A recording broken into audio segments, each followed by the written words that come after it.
This clip is brought to you by SaveWithConrad.com.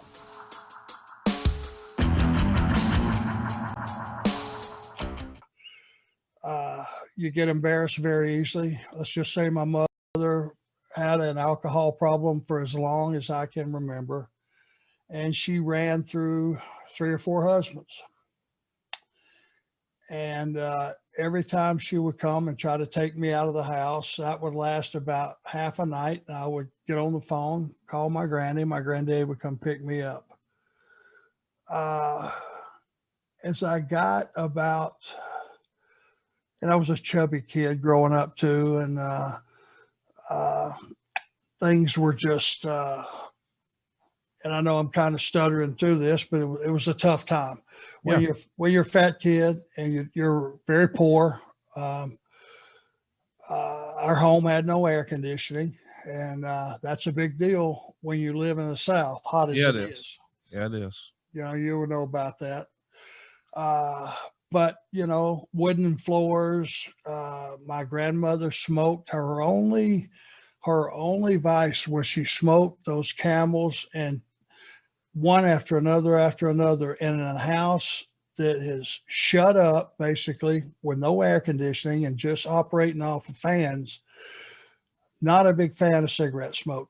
No offense to smokers, that's just me. And I really didn't notice it as much growing up because it was part of my everyday life. But you know, when I would go to someone else's house, like Bob Moss's, who had air conditioning and people didn't smoke in the house and all that stuff, it was like, wow, this is refreshing.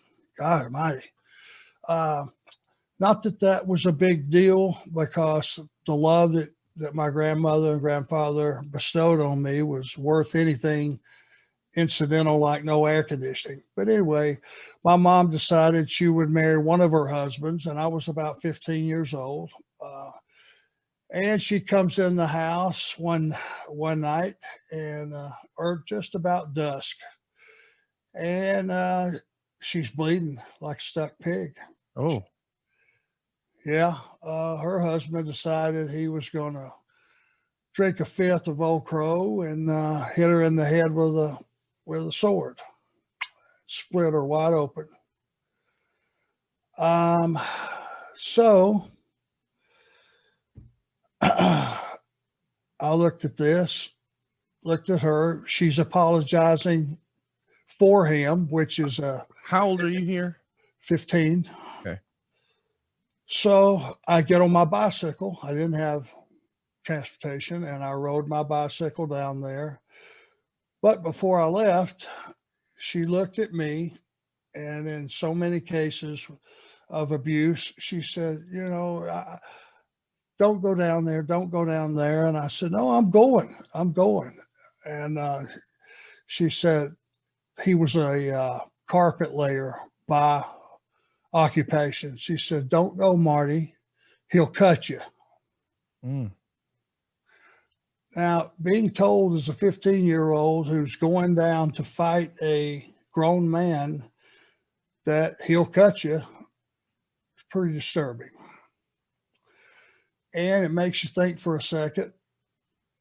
Right, I get my baseball bat and I jump on my bicycle and I go down there, and let's just say that ended badly for him. But there's something about being 15 and still having some purity in your heart and in your mind. I knew how bad and how wrong that was to have been taking place. But he never touched my mother again. They never resided in the same house again. And it was one of those things that early in life you figure out sometimes you got to do some really disturbing things in your life to set things right. And that was one of those things that I'll never forget. I didn't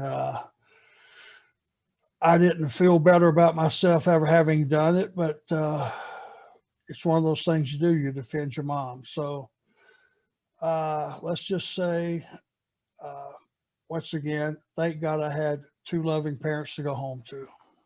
Is your mom still with us today? been passed a very, very long time before I actually even got in the business.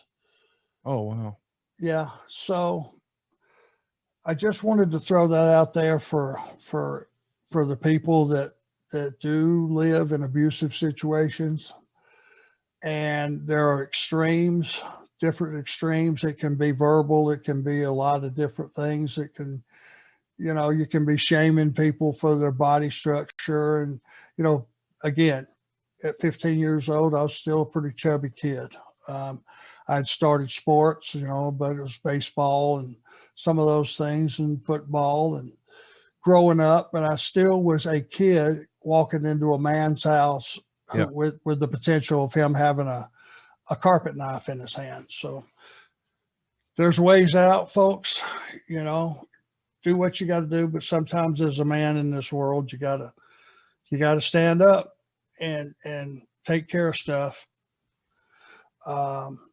As distasteful as it may be. I get it. It's a wrestling podcast, but he's saving us money on our mortgage. Do you really trust this process? The reviews don't lie. 5-star review after 5-star review. We make it fast, we make it easy, and it's no cost or obligation. Give us a shot to earn your business. I'm telling you, you'll be glad you did, especially if you like keeping more of your own money. You don't need perfect credit or money out of your pocket, so what are you waiting for? Hurry to savewithconrad.com. So you're growing up with a different set of circumstances, and we're really leaning on Grandma and Grandpa. You told us what happened with your mom. Did Dad ever pop back up into the picture, even when you were a TV star? No. I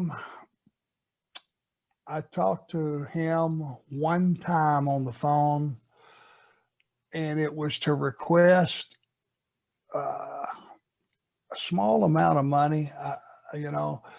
He sent his child support checks now to his credit every week. You know what the amount was? I don't. $15 a week. Oh my gosh. When that don't go very far, but that's what the court at that time, of course, it was a million years ago, but that's what they dictated he pay. And every week the $15 was there. I called him one time, I want to say, to ask for $50. I wanted to have like a roller skating party for my birthday. And I don't remember which birthday it was. That was met with, sorry, I'm on going through some rough times right now. Won't be able to do that for you. So it's the last time I spoke to him. And then the other 3 or 4 husbands that filtered through during the course of over the years, it was, none of them wanted to be a dad. I think they wanted to just play house with my mother. My mother never became a mother. She was just somebody that had a kid. Hey, it's Conrad Thompson. Thanks for checking out the podcast here on YouTube. Be sure to hit the subscribe button and the notifications bell so you get a notice anytime we upload some new content. And go save yourself some money right now. If you're in a 30-year loan or you have credit card debt, it's not a matter of if I can save you money. It's a matter of how much. Find out right now for free at savewithconrad.com.